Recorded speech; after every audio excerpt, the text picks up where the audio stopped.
Hello friends, ഒരു പുതിയ വീഡിയോയിലേക്ക് എല്ലാവർക്കും സ്വാഗതം. ഇന്നത്തെ വീഡിയോ എളുപ്പം ഉണ്ടാക്കാൻ പറ്റുന്ന ഒരു പുളിശ്ശേരിയുടെ റെസിപ്പിയാണ്. പഴവും വെള്ളരിക്കയും കഷ്ണം മുറിച്ച് വെച്ചിട്ടുണ്ട്. ഞാൻ അതിലേക്ക് ഉപ്പും മഞ്ഞളും ഇട്ട് കൊടുത്തിട്ടുണ്ട്.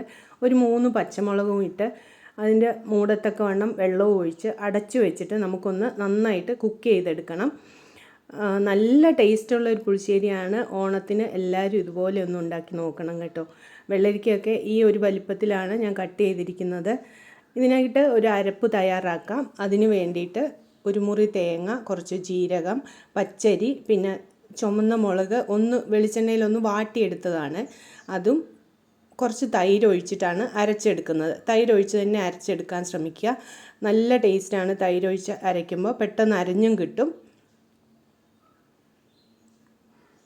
തൈരല്ലെങ്കിൽ മോരായാലും മതി. ചെറിയ പുളിയുള്ള തൈരാണ് ഉത്തമം. നന്നായിട്ട് അരച്ചെടുക്കാം.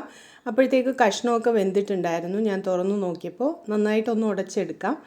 എന്നിട്ട് നമുക്ക് ഈ അരച്ചു വന്നതും കൂടെ ഒഴിച്ചു കൊടുക്കാം. നന്നായിട്ട് ഇളക്കി യോജിപ്പിക്കുക. എന്നിട്ട് ഒന്ന് പതഞ്ഞ് വന്നാൽ മതിയാകും. പതയുന്ന സമയത്ത് നമുക്ക് കുറച്ച് കറിവേപ്പില ഇട്ട് കൊടുത്തിട്ട് പുളിക്ക് ആവശ്യമായ കുറച്ച് തൈരും കൂടെ ഒഴിച്ചു കൊടുക്കുക. നമ്മൾ ഒരുപാട് തൈര് ആദ്യം ഒഴിച്ചിട്ടുണ്ടായിരുന്നില്ല. ഞാൻ കുറച്ച് കറിവേപ്പിലയാണ് ഇട്ട് കൊടുത്തിരിക്കുന്നത്. ഇനി കുറച്ച് തൈരും ഒഴിച്ചു കൊടുത്ത് ഒന്നുകൂടെ പതച്ച് വാങ്ങിയാൽ മതി. അപ്പോഴത്തേക്കും കടുക് വറക്കാനുള്ളതും കൂടെ ശരിയാക്കാം.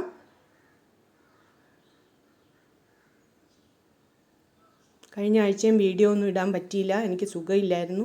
അതുകൊണ്ടാണ് സൗണ്ടൊക്കെ അടഞ്ഞാണ് ഇരിക്കുന്നത്. എല്ലാവരും ക്ഷമിക്കണം. അപ്പോൾ എല്ലാവർക്കും ഒരു നല്ല ഓണം ആശംസിക്കുന്നു. വീഡിയോ ഇഷ്ടമായാൽ ലൈക്ക് ചെയ്യണം, ഷെയർ ചെയ്യണം, കമൻറ്റ് ചെയ്യണം. അങ്ങനെ നമ്മുടെ സ്വാദിഷ്ടമായ പുളിശ്ശേരി ഇവിടെ റെഡി ആയിട്ടുണ്ട്. ഇതിനെ ഒന്ന് കടുക് വറുത്തിട്ടാൽ മതിയാകും. Thank you.